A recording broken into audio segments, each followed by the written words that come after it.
Now we are going to study plasma protein. Plasma protein क्या होते हैं? Basically क्या होगा, ये स्फेरिकल हमारे पास मॉलिक्यूल होता है, मैक्रो मॉलिक्यूल होता है, जिसके गिरना इसके अंदर जो इसके इनसाइड क्या होती हैं, लिपिड्स होते हैं। आउटसाइड पर क्या होगा, ये हमारे पास क्या होगा, ये प्रोटीन्स वगैरह प्रेजेंट होती हैं, जिसे हम एपोलिपोप्रोटीन कह रहे हैं। जैसे हमारे पास क्या होगा, काइलोमैक्रोन को देखा जाए तो ये एक प्लाज्मा लिपोप्रोटीन है। जैसे कि दरमियान में क्या होगा, ये लिपिड्स हैं और कोलेस्ट्रॉल एस्टर भी हैं और टैग भी आपको मिल जाएंगे, लेकिन साइड पर क्या मिलेगा, एपोप्रोटीन जो नेगेटिव चार्ज होते हैं, और फॉस्फोलिपिड वो भी क्या है, नेगेटिवली चार्ज होते हैं, और नॉन एसिडिफाइड फ्री कोलेस्ट्रॉल भी आपको साइड पर मिल जाएंगे। अब ये क्या होगा, इसके दो इसकी नेचर होते हैं, हाइड्रोफिलिक भी होता है और हाइड्रोफोबिक भी होता है। ये क्या होगा, नेगेटिवली चार्ज है, जिससे क्या होगा, इसे हाइड्रोफिलिक बना रहे होंगे। आप लोगों ने पॉइंट याद रखना है। उसके बाद नेक्स्ट पर चलते हैं। प्लाज्मा प्रोटीन ब्लड में क्या होगा, ट्रांसपोर्ट के लिए, मतलब लिपिड्स की बेसिकली ट्रांसपोर्ट अपने करवानी हो तो लिपोप्रोटीन का भी यूज़ करते हैं।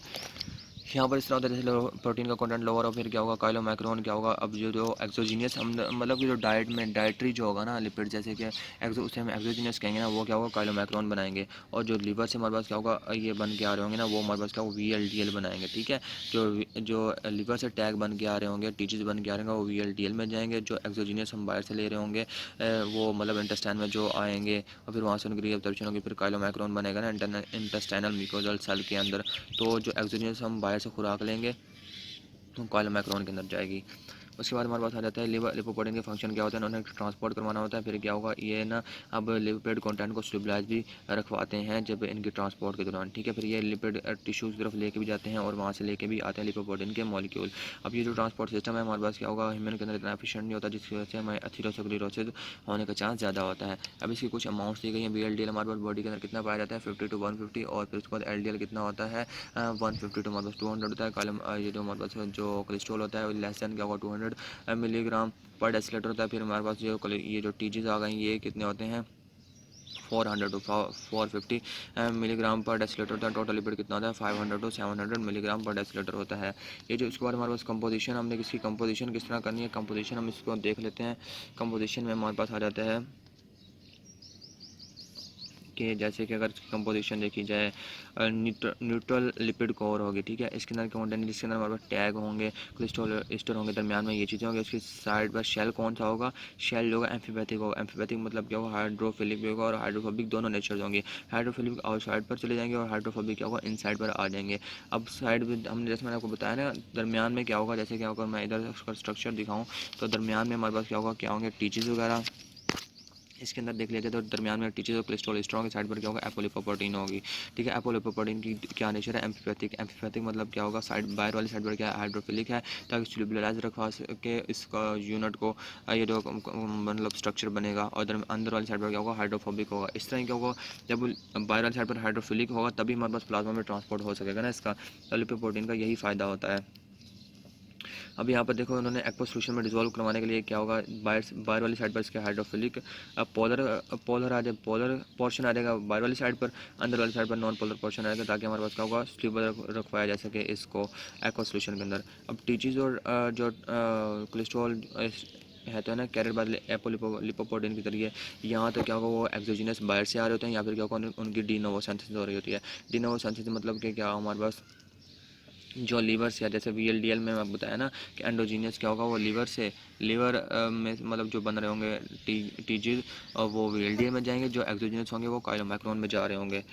अब यहाँ पर क्या होगा, इक्वेशन है, जैसे कि ये इक्वेशन हमारे पास दी गई है, इसको हम मतलब कि कोलेस्ट्रॉल को मेयर करने के लिए यूज़ किया जाता है। इसका गोल वैल्यू यही होता है, आपने इक्वेशन याद रख लेनी है। LDL माइनस क्या होगा, cholesterol is equal to total cholesterol minus HDL minus cholesterol minus TAG oblique 5। यहाँ पर हम क्या होगा, इस फार्मूले में अज्यूम करते हैं कोलेस्ट्रॉल टैग और कोलेस्ट्रॉल की जो रेशो है कितनी है, और VLDL के अंदर जो रेशो है कितनी है, 5/1। अब गोल वैल्यू बेसिकली हमारे पास इस गोल वैल्यू जो होता है, जो लाना होता है ना, हमने वैल्यू कोलेस्ट्रॉल की कितनी होती है, और लेस दैन 200 से लेस ही आनी चाहिए। साइज़ और डेंसिटी को देख लिया जाए तो हमारे पास जो होता है ना, जो काइलोमैक्रोन है उसका साइज़ सबसे बड़ा होता है, और फिर इसकी हाई ये जो है इसके अंदर टीजीज बहुत ज़्यादा होता है, लेकिन इसकी डेंसिटी क्या होगा, लो होती है, और प्रोटीन कंटेंट इसके अंदर क्या होगा, कम होता है। जैसे अगर इधर देख लिया जाए काइलोमैक्रोन के, ये काइलोमैक्रोन है, इसके अंदर हमारे पास क्या होगा, टीजीज बहुत ज़्यादा है, टीजीज कंटेंट बहुत ज़्यादा है, लेकिन इसका प्रोटीन की लेवल, प्रोटीन बहुत ज़्यादा कम है। जैसे ब्लू लाइन के अंदर आप देख सकते हैं, तो ये प्रोटीन कंटेंट बहुत ज़्यादा कम है, इसकी डेंसिटी भी हमारे पास क्या होगा, कम होगी। उसके बाद फिर हमारे पास नेक्स्ट पर चलते हैं। नेक्स्ट पर एपोलिपोप्रोटीन, लिपोप्रोटीन के अंदर आ जाते हैं। एपोलिपोप्रोटीन का काम क्या होता है? एपोलिपोप्रोटीन का फंक्शन ये होता है कि इन्होंने क्या होगा, जैसे ApoB48 हो गई, ApoC2 ApoC2 हो जाता है। अब जो ApoC2 हो जाता है ना, इनका काम क्या होता है, जैसे कि सेल सही इन्होंने क्या प्रोवाइड करना होता है, provide recognition site for the cell surface receptor. जैसे कि ApoE, इसने क्या कहा, मतलब कि ना रिसेप्टर को प्रोटेक्ट करती है। ApoE एपोलिपोप्रोटीन ई जो होती है। और कुछ हमारे पास एक्टिवेटर हो रहे हैं, जैसे LPL के एक्टिवेटर कौन से होते हैं, जैसे कि हमारे पास क्या होगा, एपोलिपोप्रोटीन C2 हो जाता है वो, इन ताकि लिपोप्रोटीन का मेटाबॉलिज्म में क्या होगा, ये हेल्प करवा रहे होते हैं। इस तरह आपको हम आगे पढ़ेंगे, आपको क्लियर हो जाएगा एपोलिपोप्रोटीन किस तरह वर्क कर रही होती हैं। बाकी ये आपको मैंने बताना था, ये इस तरह देखिए टीचर्स कंटेंट इसमें काइलोमैक्रोन में ज़्यादा है। देखो ऊपर से नीचे क्या हो रहा है, डेंसिटी क्या होगा, डिक्रीज होती जा रही है, डेंसिटी डिक्रीज हो रही है, साइज भी रिड्यूस हो रहा है, बल्कि डेंसिटी इंक्रीज़ हो रही है। अप से डाउन हमारे पास, और बॉटम पर जाए तो डेंसिटी इंक्रीज़ हो रही है, साइज़ हमारे पास क्या होगा, डिक्रीज़ हो रहा है, प्रोटीन कंटेंट हमारे पास क्या होगा, इंक्रीज़ हो रहा है, और टीजीज कंटेंट क्या होगा, डिक्रीज़ होता जा रहा है। आपने ये चीज़ याद रखनी है। उसके बाद कालो माइक्रोन का मेटाबॉलिज्म देख लेते हैं यहाँ पर किस तरह हो रहा है। उससे पहले ये हम स्टिकी नोट देख लेते हैं। स्टिकी नोट में ये लिखा हुआ है काइलोमैक्रोन जो होता है, ये जो अब काइलोमैक्रोन क्या होता है, देखो टीचीज काइलोमैक्रोन के पास कहाँ से आ रहा था, ये टैग आ रहा होता है कोलेस्ट्रॉल ईस्टर से। अब जो काले मैक्रोन मैंने आपको बताया था, एक्सोजन जो डाइट लेते हैं ना, उसके अंदर जो टीचीज वगैरह होते हैं वो काले मैक्रोन बनाते हैं। ये माउथ में, जैसे माउथ में आए तो ये इसमें कुछ नहीं होगा, लेकिन जब स्टमक में चीज़ें आएंगी ना, कोलेस्ट्रॉल ईस्टर फॉस्फोलिपिड होगा, टैग जो होगा उसकी कुछ ब्रेक डाउन हो जाएगी।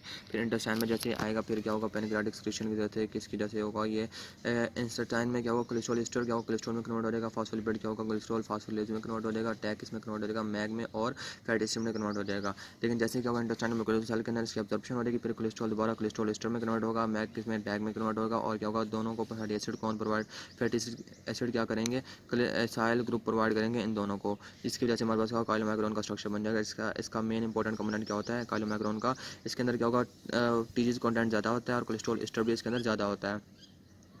ये इसका जो मेन कंपोनेंट है वो है ApoB48। अब ApoB48 ने क्या करवाना होता है, इसको स्टेबल फॉर्म में क्या होगा, रखवाना होता है। आगे हम पढ़ते हैं इसको भी।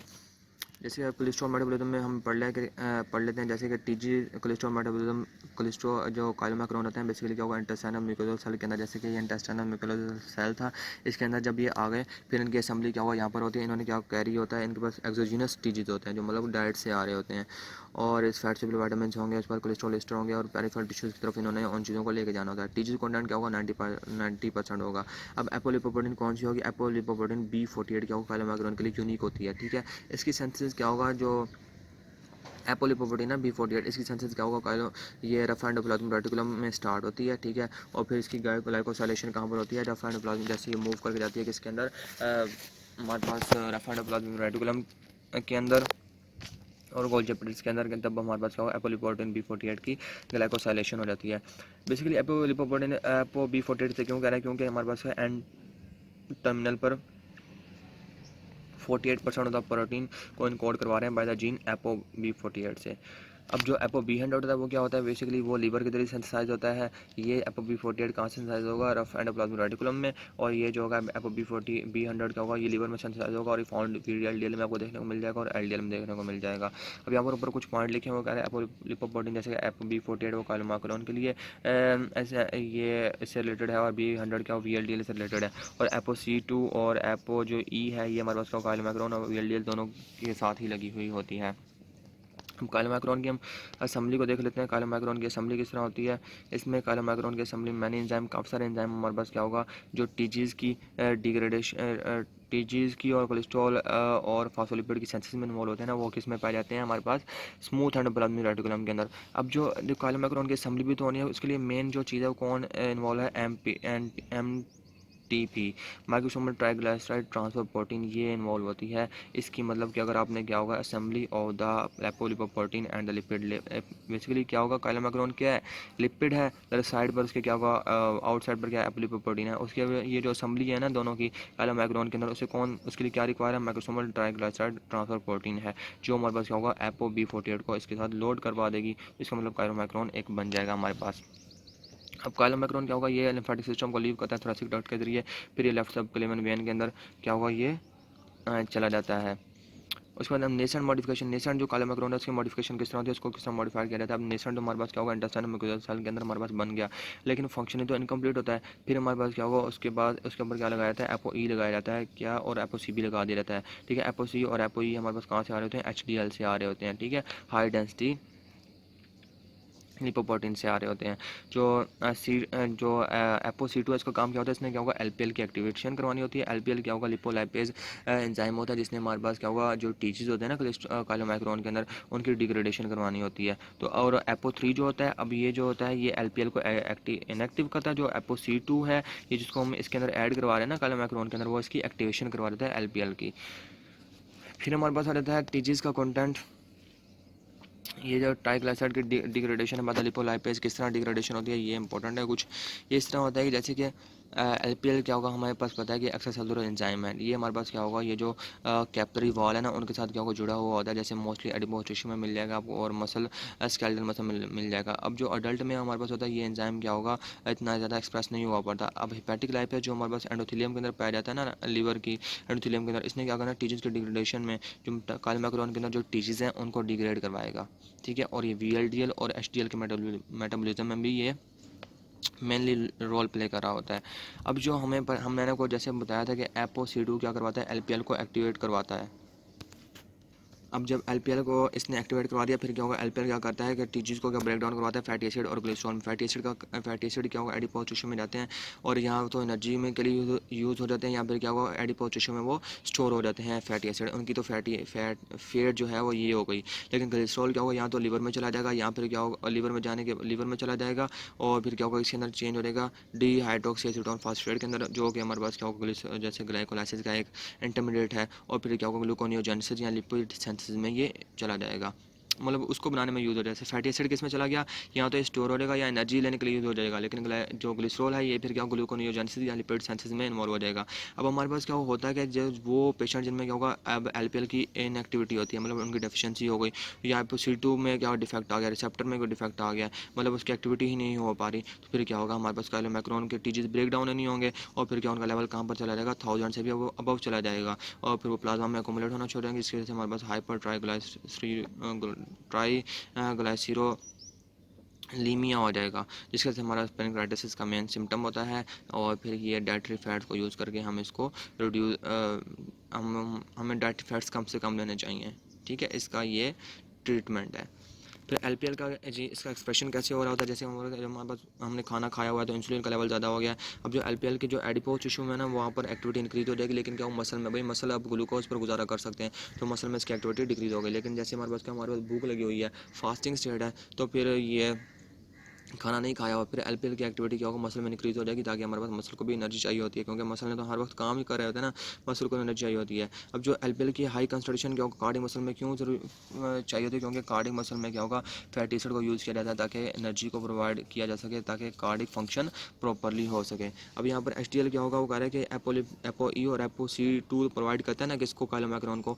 बेसिकली वो कहाँ से ले रहा होता है, वो लीवर से ले रहा होता है।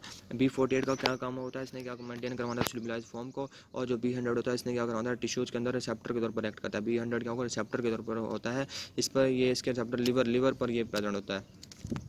काइलोमैक्रोन के रेमिनेंट किस तरह होते हैं, हम यहाँ पर इसको देख लेते हैं। काइलोमैक्रोन के रेमिनेंट, अब जो वो कह रहे हैं कि जो काइलोमैक्रोन की जो सर्कुलेशन है ना, वो 90% टीचर्स क्या होगा, डिग्रेड हो जाते हैं LPL के जरिए। अब कुछ हमारे पास क्या होगा, फिर जो HDL जो एपो B था और एपो E था, वो यूज़ होने के बाद दोबारा क्या होगा, HDL की तरफ HDL को ट्रांसपोर्ट कर दिए जाते हैं, और रेमिनेंट बाकी बच गए।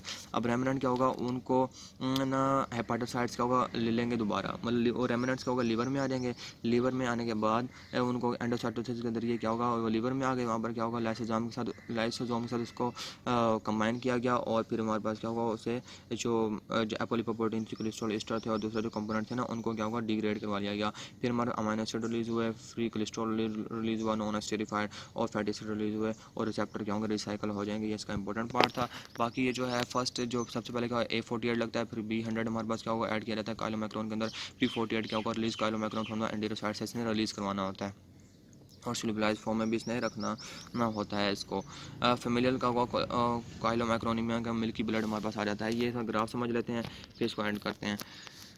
हमारे पास सबसे पहले क्या होगा, ये हो रहा है कि नेसेंट हमारे पास एक्सोजीनस, हमारा हमने डाइटरी कुछ खाया, तो फिर क्या होगा, जो हमारे पास जो फैटी एसिड थे वो टीजीज वगैरह जो कंटेंट था ना वो काइलोमाइक्रोन के अंदर चला गया, और इंटेस्टाइनल म्यूकोसा सेल के अंदर क्या होगा, काइलोमाइक्रोन की असेंबली हुई। काइलोमाइक्रोन की असेंबली हुई। नेसेंट क्या होगा, जैसे इसके अंदर टीजीज कंटेंट बहुत ज़्यादा है, स्मॉल इंटेस्टाइन के अंदर इसकी असेंबली हो रही है, फिर क्या होगा, इसके अंदर अब हमारे HDL से क्या होगा, एपोसी2 और एपोई लगाएंगे। एपोसी2 का काम क्या है, इसने LPL की एक्टिवेशन करवानी है, और जो एपोई का काम है रिसेप्टर के तौर पर एक्ट करता है। ये फिर क्या होगा, इसके अंदर ऐड करवा दिया गया। स्टेप 2 के अंदर, स्टेप 3 के अंदर फिर क्या होगा, कैपिलरी के साथ हमने पढ़ा था ना, कैपिलरी वाल में हमारे पास LPL ज़्यादा होता है टिश्यूज़ में, मसल टिश्यू में, स्केलेटल मसल में, और फिर क्या होगा, एडिपोज टिश्यू में। फिर वहाँ पर क्या होगा, ये जो LPL का एक्स्ट्रासेलुलर एंजाइम होता है, ये क्या होगा, एपोसी2 के साथ लगा हुआ है। एपोसी2 ने क्या करवाना है, इसको एक्टिवेट करवा देना है LPL को, और ये इस तरह फिर क्या होगा, जो इसके अंदर टीचीज होंगे काइलोमाइक्रोन के अंदर, वो डिग्रेड होना शुरू होंगे। टीचीज डिग्रेड होंगे, फिर क्या होगा, फ्री फैटी एसिड प्रोड्यूस होगा, जो हमारे पास क्या होगा, एडिपोज टिश्यू के अंदर स्टोर हो जाएगा, या फिर क्या होगा, एनर्जी के लिए यूज़ करवा दिया जाएगा। जबकि क्या होगा, ग्लिसरॉल जो होगा उसे हम क्या होगा, लिवर में भेज देंगे ताकि ग्लूकोनियोजेनेसिस हो सके, और यहाँ फिर क्या होगा, लिपिड की सिंथेसिस हो सके दोबारा। अब यहाँ पर इसका यूज़ हो गया, दोबारा बाहर आएगा, कैपिलरी वाल से बाहर आया, फिर क्या होगा, जो एपोसी2 था उसे रिटर्न HDL की तरफ रिटर्न करवा दिया गया, और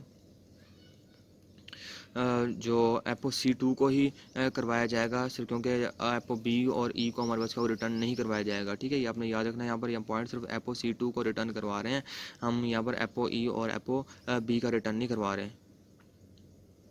ठीक है, और यहाँ पर एपोसी2 को रिटर्न करवा दिया HDL की तरफ। फिर काइलोमाइक्रोन रेमिनेंट रह गया, इसके अंदर हमारे पास काइलोमाइक्रोन के रेमिनेंट के अंदर एपोलिपोप्रोटीन बच गया, जो एपो B48 है, एपो ई है। ठीक है, यहाँ पर सिर्फ हमने C2 को रिटर्न करवाया ना, बाकी जो बच गई ना पीछे, इसके अंदर कोलेस्ट्रॉल एस्टर भी अभी ज़्यादा, कोलेस्ट्रॉल एस्टर भी प्रेजेंट है, और दूसरे कंपोनेंट भी हैं, जैसे कि हमारे पास टीजीज भी थोड़े से प्रेजेंट है।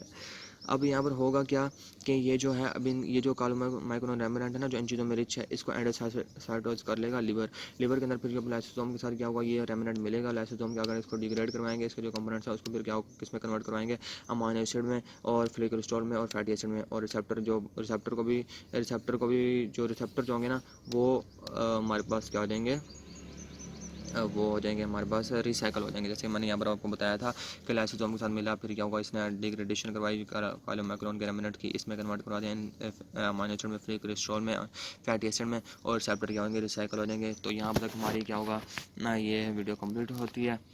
नेक्स्ट वीडियो में इंशाल्लाह हम लो डेंसिटी, आई थिंक हम हमारे VLDL को डिस्कस करेंगे इंशाल्लाह।